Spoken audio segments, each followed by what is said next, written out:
Sir जिस दिन election हो रहा है बीजेपी बड़ा दिखाई दे रही है, कैसे देखते हैं? सबसे पहले तो भारतीय जनता पार्टी के लोगों को जीत मिली है, उन्हें बधाई, और आशा करता हूं कि जो जनादेश दिल्ली की जनता ने उन्हें दिया है उसकी वो प्रतिपूर्ति करेंगे।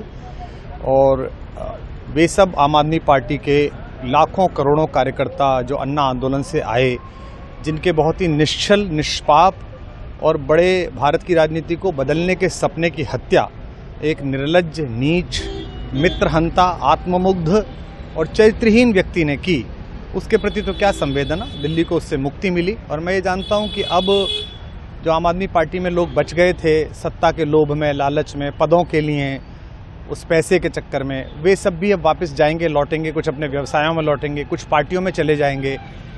और पतन यहाँ से प्रारंभ हुआ है उन लोगों का।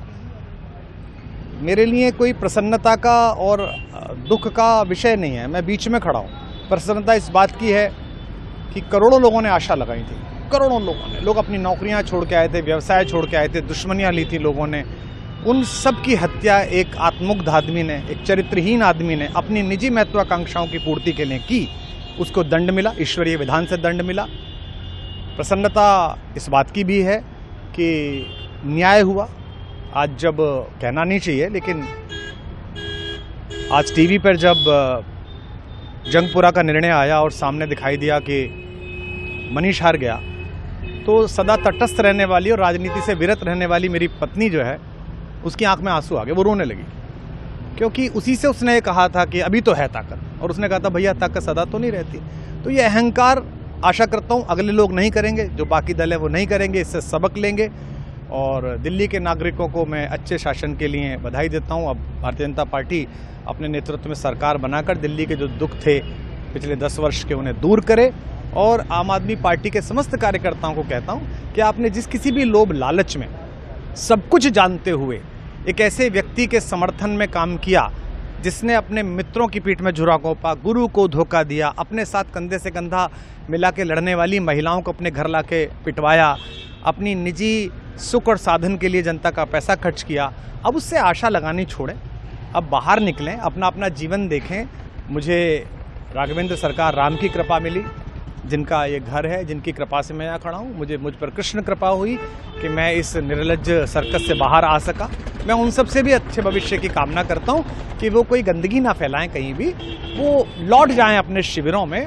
जिस तरह माधव को, कृष्ण को दूत देख कर भी भरी सभा में अट्टहास करने वाला दुर्योधन जो ये कहता था सुचिग्रम नैव दास्यामि बिना युद्धे न केशवः, बिना युद्ध के 5 गांव भी नहीं दूंगा, आज वो अपनी सीटों के लिए तरस रहा है।